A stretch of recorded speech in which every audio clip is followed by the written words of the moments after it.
Estamos de volta com o programa especial do Melhor e Mais Justo, que debate o resultado das eleições 2014. Transmitimos ao vivo pelo portal tvt.org.br, pela Rádio Brasil Atual FM em São Paulo e na Baixada Santista e também em sinal aberto pelo canal 44.1 UHF. Está aqui Silvio Berangani, apresentador do jornal Meio Dia Atual, para me ajudar a fazer a mediação da nossa conversa. Os movimentos sociais estão em constante atualização e transformação, muda o governo, muda a política, muda o contexto econômico, mudam as demandas, logo que termina uma luta, surgem outras necessidades, outros desafios.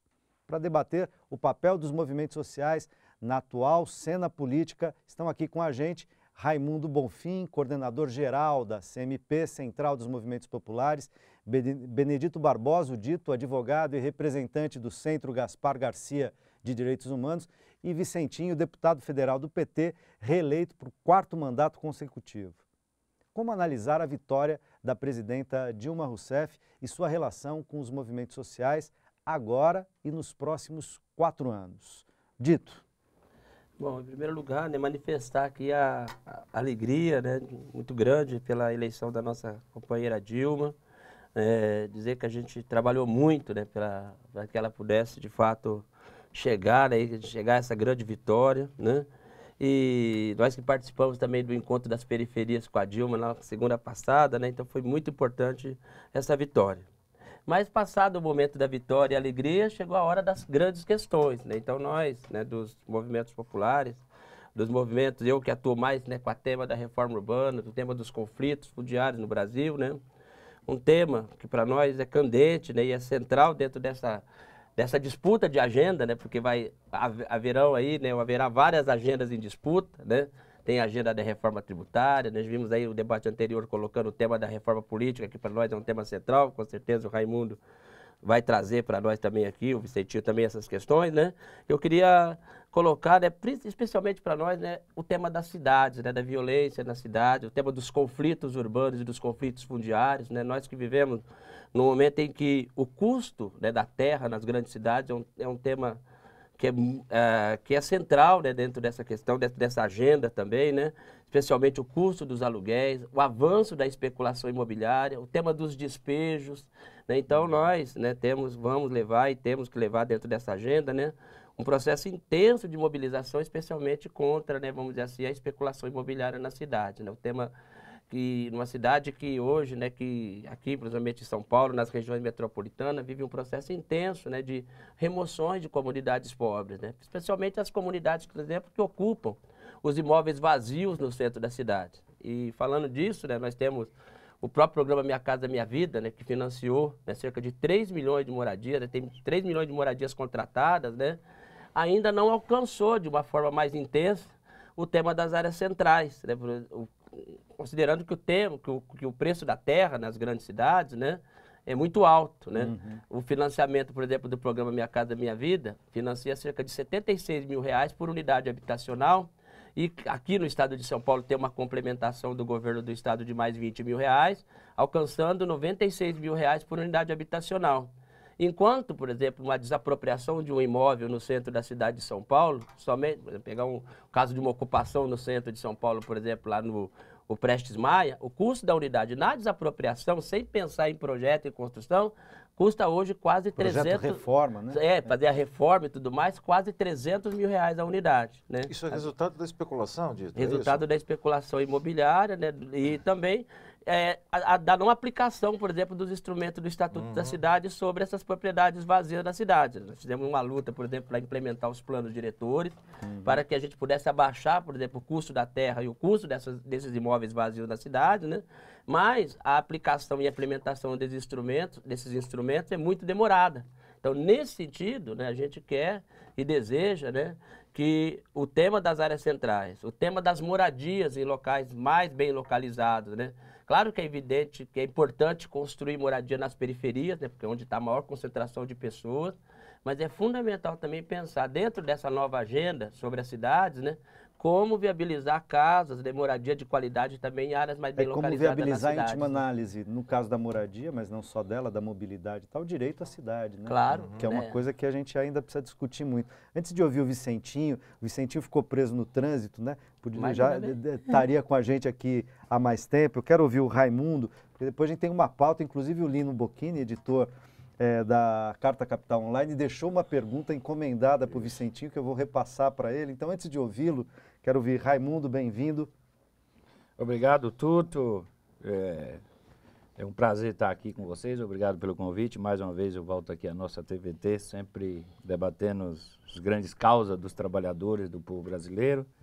O Silvio, nosso amigo deputado Vicentinho, que nós já há uns 30 anos já de luta ainda, antes dele ser presidente da CUT, ainda aqui no Sindicato dos Metalúrgicos. Meu companheiro Dito, de tantas lutas aí. Bom, eu acho que essa foi uma eleição das mais duras que a gente conviveu, a sociedade. Eu, particularmente, participo das eleições presidenciais desde 1988, né? 89, né? Com aquela, ainda hoje, né, emocionante campanha do Lula lá, né? Todas sem exceção, envolvido nos movimentos e no dia a dia. E eu, quando anunciei, estava conversando com o Vicentinho, né? Quando anunciou lá a primeira contagem de voto, que saiu lá 50 e tudo, 50 pontos a coisa, vi lá e aonde faltava eu comecei a me abraçar com a minha companheira Janice e chorar dentro de casa. Isso não aconteceu em nenhuma das outras campanhas presidenciais. Eu acho que por isso só já demonstra o quão foi importante a disputa e dura, né, essa disputa eleitoral. Dizer que a presidenta Dilma foi uma guerreira. Enfrentar esse ódio, né, essa campanha, nessa diversidade. E, sobretudo, nos últimos dias da campanha, a coragem dela de levar o tema, de dizer que era um terrorismo eleitoral com a história da revista Veja, olha, a Dilma, se eu já admirava, ela ganhou uns milhões de pontos ainda na minha admiração. Então, parabenizar. Como ela disse, a gente tem que admitir, ela não fugiu da luta. Não fugiu da luta. Uma filha tua, mais uma vez, como na época da ditadura, não foge à luta, né? E também, assim, antes, assim, rapidamente, falar do desafio, eu acho que também essa vitória também a gente precisa destacar, porque todas as campanhas, as principais campanhas, tem tempo de televisão, tem marqueteiro, né? Tem os instrumentos que já são tradicionais da política. Mas eu acho que um diferencial desta, digamos assim, vitória da Dilma nas eleições foram, para mim, 4 coisas. Os movimentos populares, sociais, de um modo geral, que eu acho que eu não sei nem se na primeira campanha do Lula teve tanto envolvimento, porque na campanha do Lula, aquela primeira é uma coisa geral e generalizada, etc. Tal.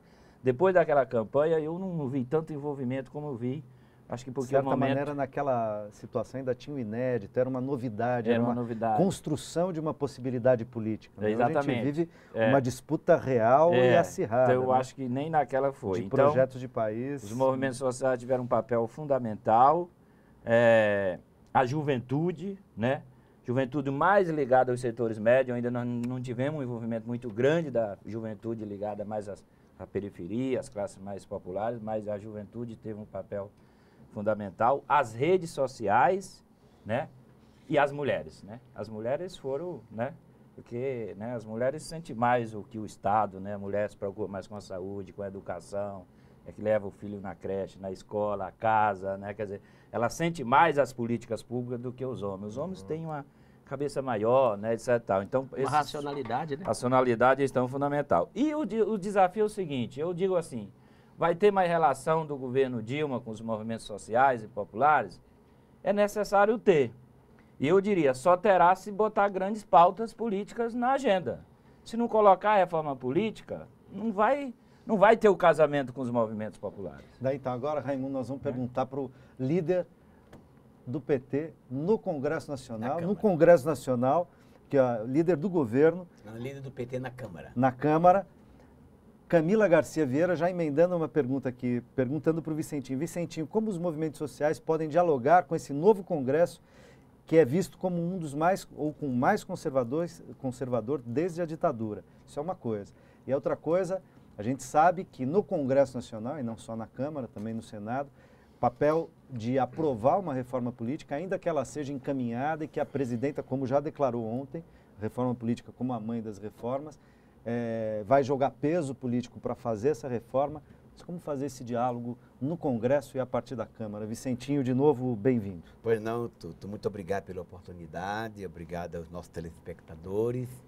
Saúdo esta mesa maravilhosa dos meus companheiros guerreiros, o companheiro Dito, de longa data também, meu companheiro Silvio, além de ser um profissional, é um militante das causas da dignidade humana, e o companheiro Raimundo, nosso companheiro também de todas as horas, em todos os momentos.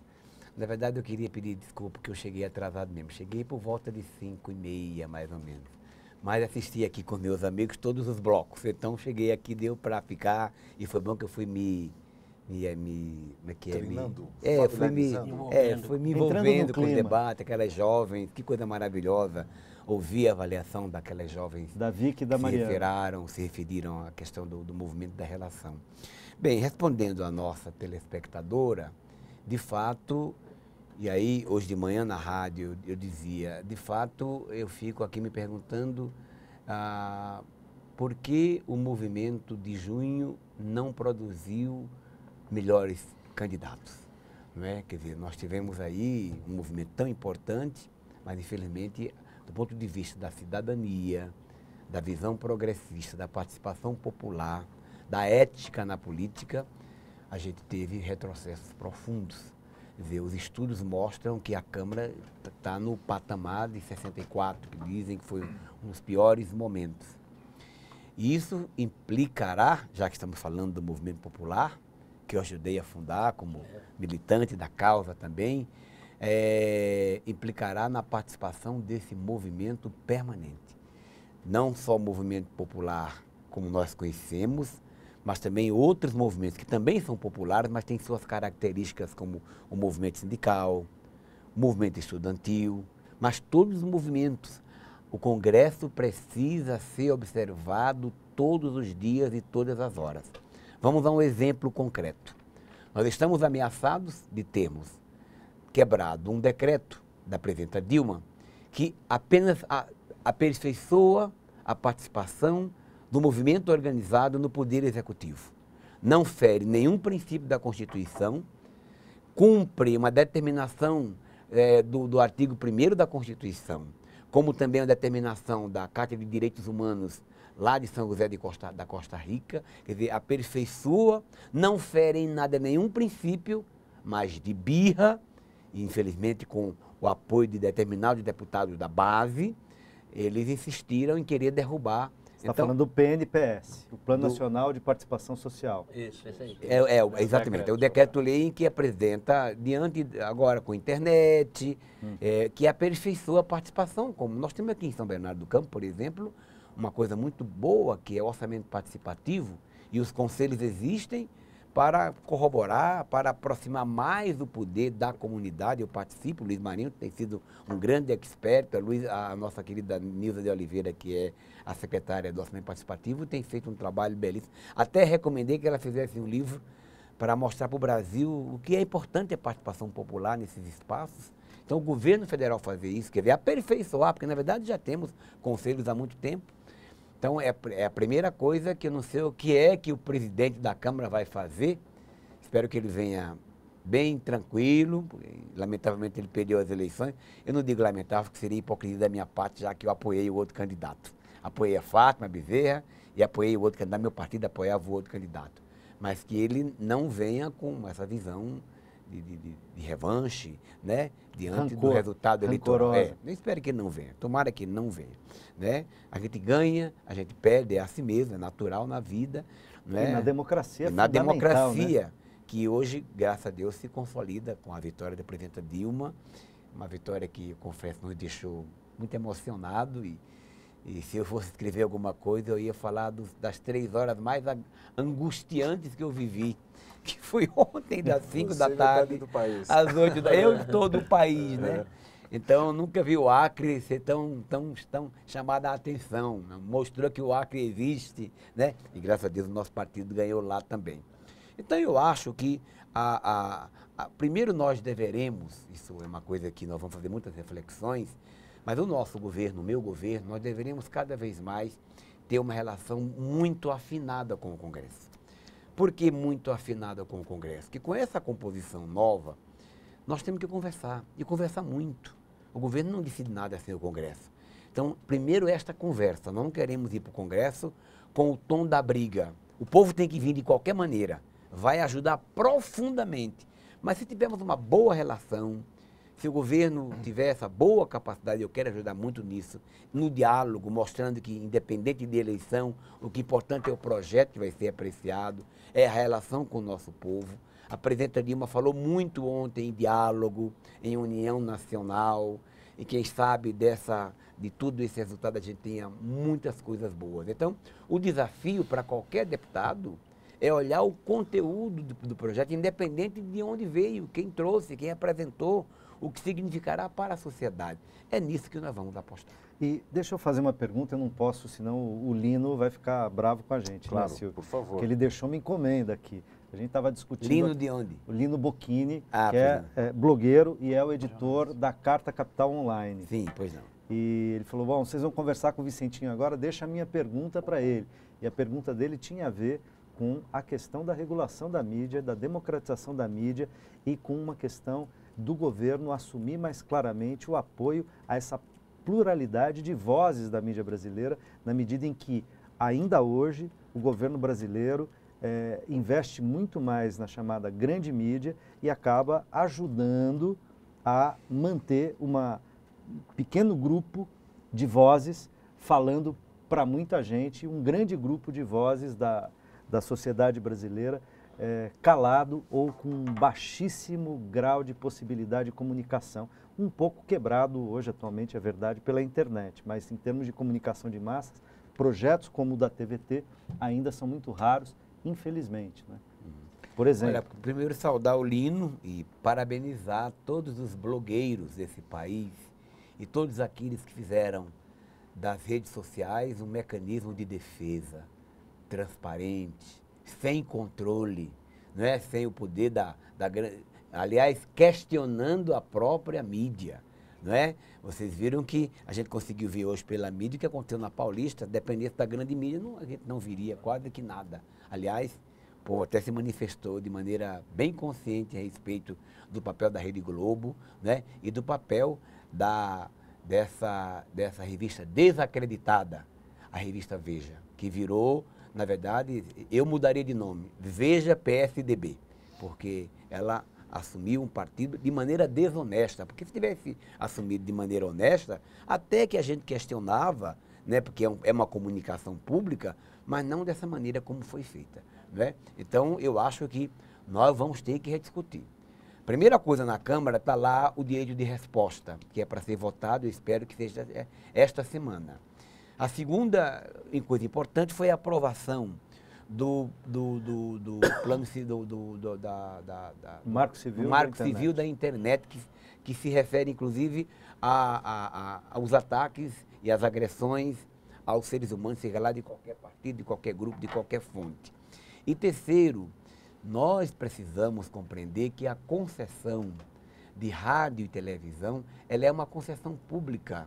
Ela não é instrumento deste ou daquele partido, deste ou daquele grupo econômico. E por isso ela precisa ser também democratizada. Democratizada. Tá, eu, infelizmente, estão me avisando que o nosso tempo acabou. Oh, que pena. Vê como passa rápido, teremos outras conversas. Mas não repúdio contra o preconceito, contra o nordestino. Eu sou lá do Piauí. Repudia, em 10 segundos, Eu sou do Piauí. O que você disser são Piauí, Potiguar, lá do Rio Grande do Norte. É um absurdo. A gente precisa, né? E fizeram-se uma continha, no Sul e no Sudeste, a Dilma teve 25,8 milhões de votos. E no Norte e no Nordeste foram 24,3. Ou seja, o Sudeste e o Sul deram mais votos para a Dilma, numericamente, do que o Norte e o Nordeste. Não pode haver divergência. Não pode haver isso, quer dizer, não tem divisão e é um preconceito assim inadmissível. Entre nordestino e sudestino não pode ter divergência. Somos iguais. Com esse protesto legítimo, agradeço a você que nos acompanhou até aqui nessa edição especial do Melhor e Mais Justo. que é um lugar para a gente pensar temas relevantes para o país, ajudando a despertar o desejo de participar nas mudanças políticas, econômicas, sociais e culturais que tocam diretamente a nossa vida individual e coletiva. Apesar da vitória apertada nas urnas, ficou claro nos discursos pós-eleição de Dilma Rousseff e também de Aécio Neves que a disputa faz parte da democracia e que é possível construir soluções e consensos com diferenças de ideias e posições para que o país siga avançando. A gente se encontra na próxima quinta-feira ou a qualquer momento pela internet. Um forte abraço.